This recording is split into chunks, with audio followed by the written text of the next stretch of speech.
Namaskar, my dear young friends of class 12. In this video, I am going to start a new topic, that is basics of website. So this is applicable for computer science and informatics practices. Both of the students can refer this video. So let me start. Before starting this video, I would like to recommend you, I would like to request you, if you are coming to my channel first time, subscribe my channel, press the bell notification icon to get relevant updates. तो यहाँ पे हम इस video में जो topics discuss करने वाले हैं वो सारे टॉपिक यहाँ पे आपको दिख जाएंगे। यहाँ पे देखिए, सबसे पहला है website, purpose of website, website के पर्पज क्या होते हैं। उसके बाद देखेंगे वेब पेज, वेब पेज के बाद देखेंगे web server, hosting a website और how to host a website. तो इतने टॉपिक्स हम इसमें कवर करने वाले हैं। तो चलिए वीडियो को शुरू करते हैं। Myself Sanjay Parmar, I welcome you all on my channel tutorial AICSIP। So here we go. So सबसे पहले हमने कुछ टॉपिक्स कवर कर लिए हैं नेटवर्किंग के। तो आपने अगर मिस किया है तो वो वीडियो आपको मिल जाएगा आई बटन में। सारे वीडियोस मैंने वहां पे रख दिए हैं, वहां जाकर के आप देख सकते हैं। तो चलिए यहाँ पे एक कंसेप्ट जो है इसको ब्रीफली यहाँ पे हम इंट्रोड्यूस करते हैं। तो इंट्रोडक्शन टू वेबसाइट। तो सबसे पहले मैं आपको बताना चाहूंगा कि वेबसाइट क्या होती है। तो आप सब लोग इंटरनेट यूज करते हैं, तो इंटरनेट में बेसिकली हम वेबसाइट का यूज करते हैं। तो वेबसाइट में क्या होता है कि एक वेबसाइट के अंदर डिफरेंट पेजेस होता है। आप ये मान लीजिए कि वेबसाइट क्या होता है, सिंपली एक लाइब्रेरी है। एक लाइब्रेरी के अंदर आप जैसे जाएंगे तो उसमें इंटरनेट एक पूरा लाइब्रेरी है और उसमें आप जैसे जाएंगे तो आपको अलग अलग बुक्स मिलेगी लाइब्रेरी में। सिमिलरली यहाँ इंटरनेट एक बिग लाइब्रेरी है, उसके अंदर अलग अलग आपको मिलेगी वेबसाइट्स। तो ये वेबसाइट्स होती है, वो क्या है पूरा हम यहाँ पे डिटेल देखेंगे। तो देखिए, सबसे पहले internet is very famous now, almost we are browsing hundreds of websites nowadays. तो पर डे हम ऐसी बहुत सारी वेबसाइट यूज करते हैं। So as you all know the basics of websites and all, so let's start the article basics of website class 12 IP। ये मैंने article लिखा था, उसमें इतना इंट्रोडक्शन दिया था क्योंकि आपको वेबसाइट का ऑलमोस्ट मोटी मोटी चीजें तो पता होती है, इसलिए वो सारी कवर करने की जरूरत यहाँ पे नहीं है। तो वेबसाइट क्या है उसका सिंपल डेफिनेशन यहाँ पे लिखा है, and internet is a big library and a website can be considered as a book in that. तो ये मैंने जो एक्सप्लेन किया वही यहाँ पे एग्जाम्पल मैंने दिया है नोट्स में भी। As you visit your school library, you will get different books there. Similarly, internet is a library and a website is a book. A website is a collection of web pages related through hyperlinks and saved on a web server. तो ये NCERT text book में ये definition दी गई है, वो मैंने यहाँ पे ली है। क्लियर यहाँ पे कहा है कि कलेक्शन ऑफ वेब पेजेस, तो उसमें बहुत सारे वेब पेजेस का कलेक्शन रहता है जो एक दूसरे के साथ लिंक किए जाते हैं और डेटा वहां पे सेव होता है, एक दूसरे पेज से आप लिंक कर सकते हो। अब यहाँ पे क्या होता है बेसिकली कि ये वेबसाइट के अंदर आप अलग अलग चीजें इंक्लूड कर सकते हैं। तो यहाँ पे देखिए, दूसरा वेबसाइट का डेफिनेशन मैंने लिया है विकिपीडिया से। A website is a collection of web pages and related content that is identified by a common domain name and published on at least one web server। तो एक वेब सर्वर होता है, एक domain name होता है जिसके अंदर website का अलग अलग पेजेस का कलेक्शन लिंक किया जाता है, तो उसे हम वेबसाइट कहेंगे। तो देखिए, किसी भी वेबसाइट के अंदर आप जैसे जाएंगे तो आपको कॉमन चीजें मिलेगी, जैसे home, login, profile, product, services, about us. अगर स्कूल का वेबसाइट है, किसी एकेडमिक इंस्टीट्यूट का वेबसाइट है तो आपको मिलेगा home, about us, academics, exam, तो जो भी उसका रिलेटेड होगा, CCA, को करिकुलर एक्टिविटीज। अगर हॉस्टल है तो पेस्टोरल केयर, ऐसे ऑप्शंस आपको मिलेंगे। तो सारे पेजेस लिंक किए जाते हैं उसमें एक ही वेबसाइट में। होम पेज में सारी चीजें लिंक की जाती है, तो वो डिफरेंट वेब पेजेस का कलेक्शन यहाँ पे लिंक किया जाता है। यहाँ पे आगे देखिए क्या लिखते हैं, a website is hosted on a particular server and links the different pages. A page of the website is known as a web page. This web page is created by HTML, client side scripting and server side scripting. तो यहाँ पे देखिए, जो भी website आप देख रहे हैं, जो भी वेब पेजेस आपको मिल रहे हैं, वो सारे वेब पेजेस आप HTML से बना सकते हैं। HTML अगर आपने क्लास 8, 9 में अगर सीखा है तो आपको पता होगा, थोड़ा बहुत आइडिया होगा उसका। अगर नहीं है तो मैं उसके भी वीडियोज यहाँ पे डालूंगा। एक वीडियो मैंने 1-2 वीडियो डाले हैं, आगे भी उसके वीडियोज आएंगे, उससे आपको पता चलेगा अगर करना है तो। बाकी ये बहुत बेसिक चीज है, आपको पता होगी HTML कैसे स्टैटिक पेज आप बनाते हैं HTML से। उसके बाद आगे वाला स्टेप जो है वो है क्लाइंट साइड स्क्रिप्टिंग और सर्वर साइड स्क्रिप्टिंग। सो क्लाइंट साइड और सर्वर साइड स्क्रिप्टिंग दोनों यहाँ पे यूज होती है जनरली। तो क्लाइंट साइड स्क्रिप्टिंग में क्या होता है कि जो क्लाइंट होते हैं उनके जरिए कोई ना कोई वहां पे इंटरेक्शन होता है। इंटरेक्शन मतलब बटन के ऊपर क्लिक करना, फिर किसी चीज को यहां से वहां ले जाना, मूवमेंट करना, क्लाइंट को बोलना कि यहाँ पे आप वैल्यू फीड करिए, जो वैल्यू फीड करेंगे उसके अकॉर्डिंग वो काम करेगा। तो वो होता है क्लाइंट साइड स्क्रिप्टिंग। तो इसके एग्जांपल्स मैं आपको कुछ देता हूं। एक तो जावास्क्रिप्ट, वीबी स्क्रिप्ट, तो ये दो क्लाइंट साइड के बहुत ही फेमस एग्जांपल है क्लाइंट साइड स्क्रिप्टिंग के। सिमिलरली सर्वर साइड स्क्रिप्टिंग होता है। तो क्लाइंट साइड स्क्रिप्टिंग जो क्लाइंट होता है उनको दिख जाता है, जैसे व्यू सोर्स करेंगे तो जहां पे आप HTML का सोर्स जैसे देख रहे थे, ठीक उसी प्रकार से आपको क्लाइंट साइड स्क्रिप्टिंग का सोर्स भी देखने को मिलेगा। मतलब कि आप उसे रीड कर पाएंगे, लेकिन सर्वर साइड स्क्रिप्टिंग जो होता है उसे आप रीड नहीं कर पाएंगे। तो सर्वर साइड स्क्रिप्टिंग क्या होता है? ASP.NET है, PHP है, JSP है। तो ये सारे यहाँ पे अलग अलग सर्वर साइड स्क्रिप्टिंग के एग्जांपल्स है। तो यहाँ पे देखिए, जैसे मैंने आपको बताया कि ASP उसका फुल फॉर्म होता है एक्टिव सर्वर पेजेस, और PHP ये भी हम देखेंगे यहाँ पे सारी चीजें कैसे इसका यूज होता है स्क्रिप्टिंग का। तो वो भी हमारे किसी न किसी पार्ट में कवर हो जाएगा, तब मैं आपको पूरी डिटेल बताऊंगा। JSP जावा सर्वर पेजेस, तो ये सब है। तो प्री प्रोसेसर हाइपर टेक्स्ट जिसे कहते हैं PHP, तो इसका फुल फॉर्म थोड़ा आगे पीछे है, तो वो भी हम देखेंगे, थोड़ा सा उसका इंट्रोडक्शन यहाँ पे देखेंगे। तो ये सारी जो लैंग्वेजेस होती है वो होती है सर्वर साइड स्क्रिप्टिंग, जिसका कोड क्लाइंट को नहीं दिखता। यहाँ पे चलिए आगे देखते हैं। यहाँ पे कुछ example, for example my website is having different pages like artificial intelligence, computer science, IP।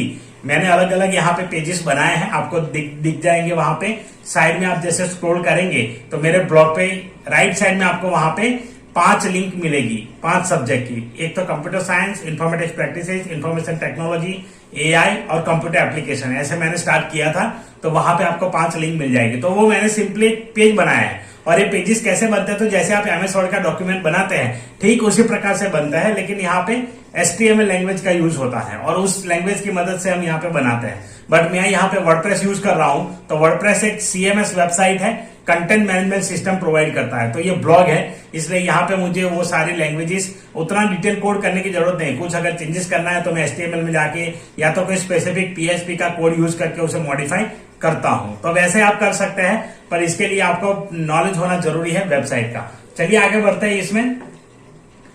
तो ये डिफरेंट लिंक्स क्या करते हैं? वो अलाउ करते हैं आपको एक पेज से दूसरे पेज में मूव होने के लिए, नेविगेट करने के लिए। तो आप डिफरेंट पेजेस पे नेविगेट हो सकते हैं by using this type of links. तो लिंक्स वहां पे बहुत ही इंपॉर्टेंट रहता है और अच्छे से काम में भी आता है। तो लिंक वहां पे जैसे आप करेंगे, आपको ये सारी चीजें लिंक में मिल जाएगी। क्लिक करने के बाद दूसरा पेज ओपन होगा। चलिए आगे देखते हैं यहाँ पे पर्पज ऑफ द वेबसाइट। क्या पर्पज होता है वेबसाइट का? तो वेबसाइट के सिंपल पर्पज है, आपके पास कुछ नॉलेज है, आप पब्लिक को देना चाहते हैं। जैसे मैं अभी अपना नॉलेज शेयर कर रहा हूं, तो इससे बहुत सारे स्टूडेंट्स को बेनिफिट होता है। तो स्टूडेंट्स यहाँ आते हैं, नोट्स पढ़ते हैं, Q&A निकालते हैं, प्रैक्टिकल का जो कंसेप्ट होता है वो समझते हैं। तो ये सारी चीजें यहाँ पे मिल सकती है। तो सबसे पहला है purpose to share the knowledge and information. तो इसीलिए यहाँ लिखा है to share the information and knowledge to the public, तो जो हम ब्लॉग के जरिए करते हैं, ब्लॉग वेबसाइट के जरिए।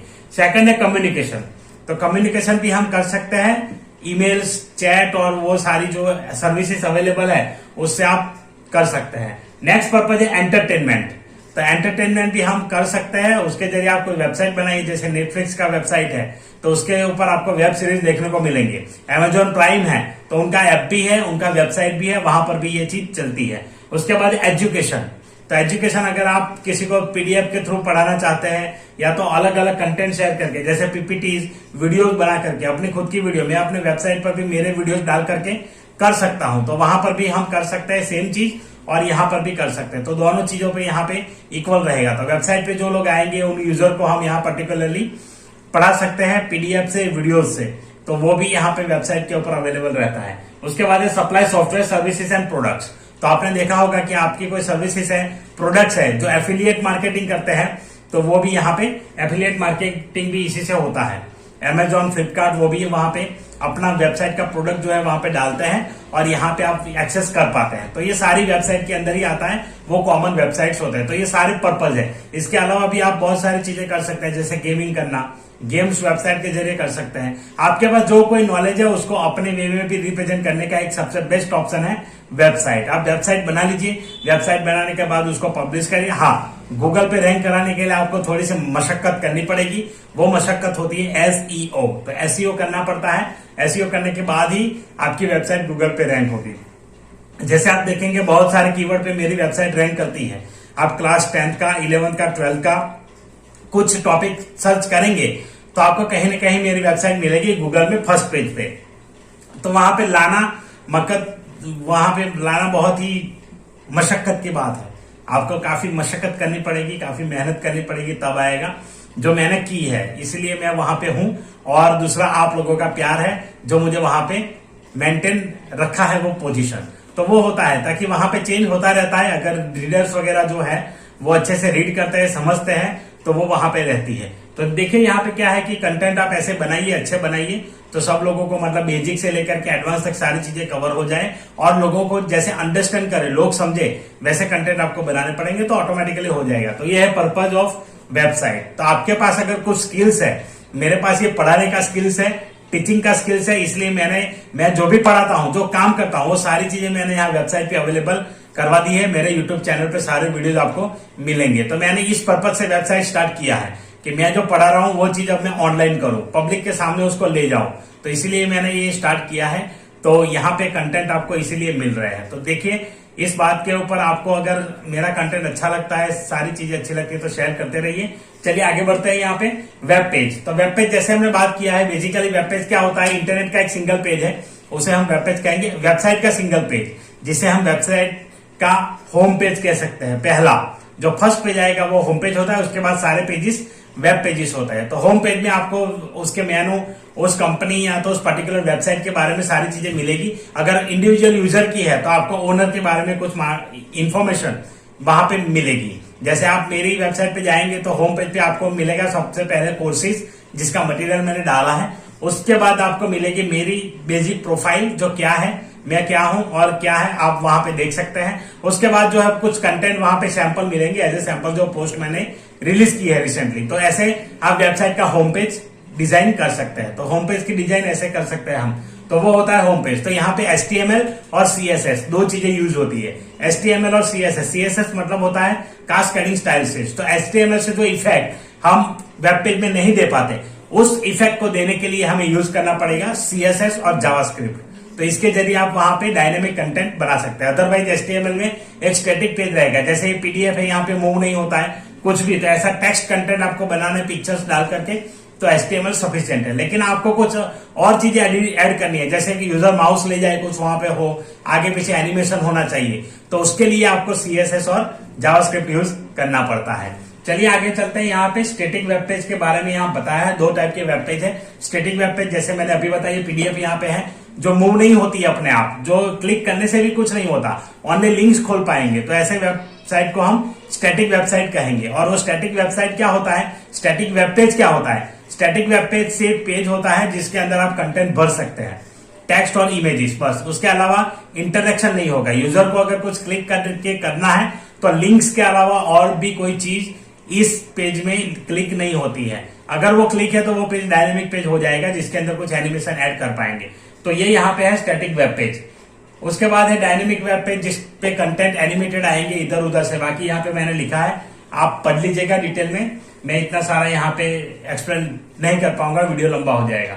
चलिए नेक्स्ट देखते हैं वेब सर्वर। तो वेब सर्वर क्या होता है? सर्वर बेसिकली हमने डिस्कस किया है, जो मेन नेटवर्क होता है उसका जो मेन बॉस है, तो बॉस क्या होता है? सर्वर है। तो यहाँ पे सर्वर के जरिए सारी सर्विसेज अलग अलग क्लाइंट्स को दी जाती है। तो वेबसाइट का जो सर्वर होता है उसके ऊपर पूरा डेटा स्टोर रहता है। हम जो भी पोस्ट डालेंगे, हम जो भी पेज बनाएंगे, जो भी कंटेंट डालेंगे, वो सारे कंटेंट मीडिया से लेकर के फाइल्स, आपके जो वेब पेजेस है, डॉक्यूमेंट्स है, PDFs है, वीडियोज है, वो सारी चीजें कहाँ पे स्टोर होगी? वेब सर्वर में। और जिस किसी भी पेज में आप डालेंगे उस पेज में वो तब क्लिक करने पे अवेलेबल हो जाएगी, पर वो स्टोर कहाँ पे होगी, सेव कहाँ पे होगी? सर्वर पे। तो वही एक वेब सर्वर होता है जो मेन सर्विसेज प्रोवाइड करता है यहाँ पे।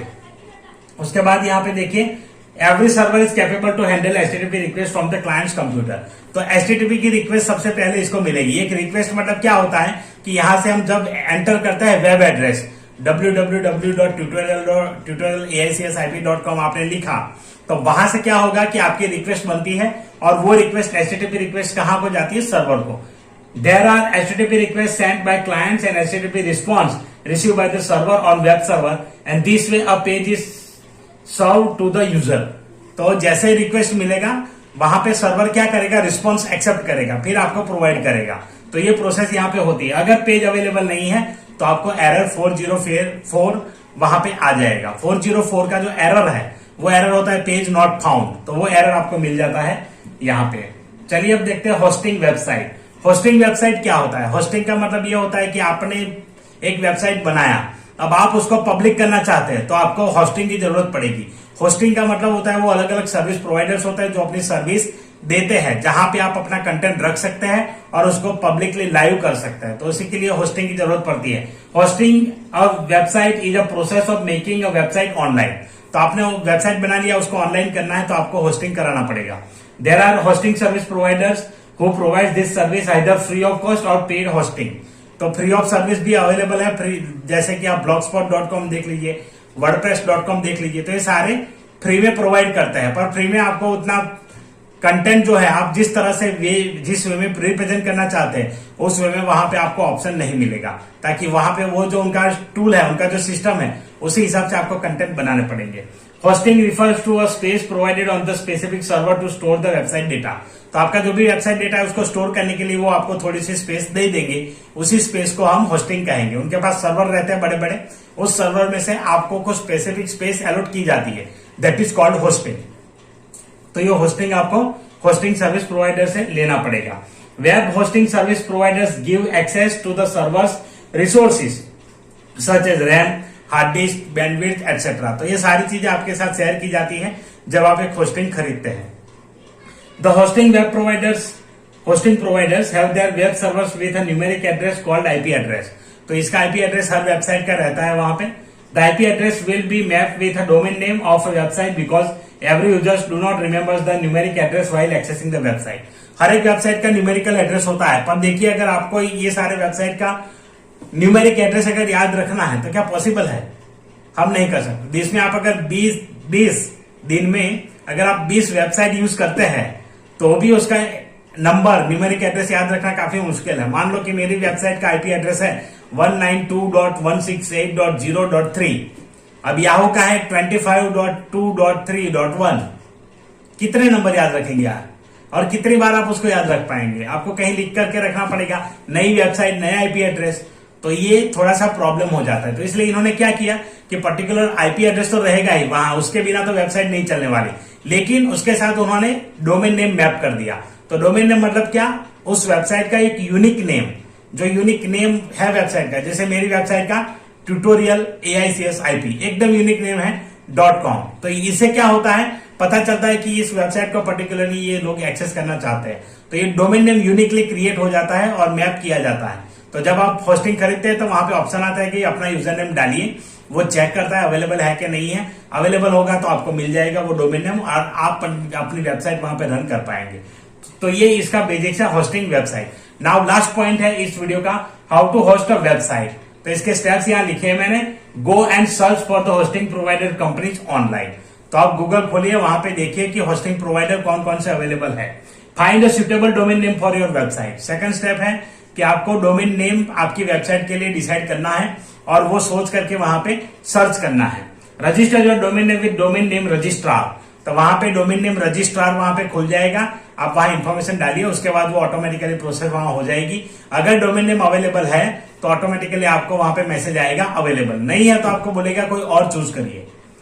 Once you get space create your login. उसके बाद वहां से आपको स्पेस अलॉट की जाएगी होस्टिंग प्रोवाइडर की ओर से, आप वहां पे अपना लॉगिन क्रिएट कर लीजिए। Upload your local website files on allocated space.